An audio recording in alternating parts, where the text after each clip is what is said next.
Nobody is innocent here.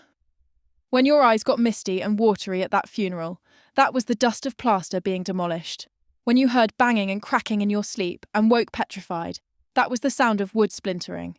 When you felt a tremor in your spine during that last meeting where what was suggested is what you always refused to do, that was merely the sledgehammer shattering bricks. But now we have a real problem. As I was attempting to help break down the fourth wall, we first cracked the plaster and swept the bits of it away. Then we hit the wooden slats with pry bar and chisel until it could all be bundled and hauled off, and finally, we hit a brick wall. Admittedly, this took longer than I thought, and required some power tools, so with the help of some borrowed tools, I have used a jackhammer and a sledgehammer in an attempt to get through to you. However, I have now discovered a solid steel barrier.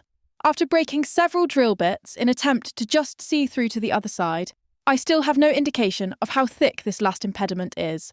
But I can assure you, if you do not help me remove it, then it will become your tomb.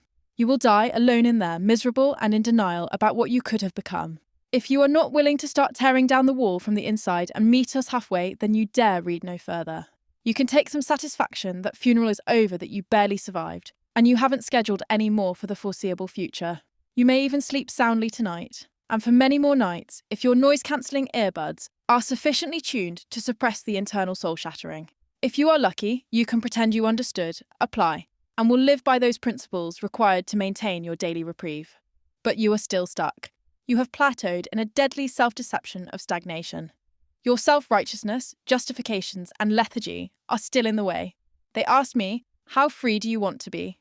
This is the last obstacle. This is steel, and still stealing your freedom.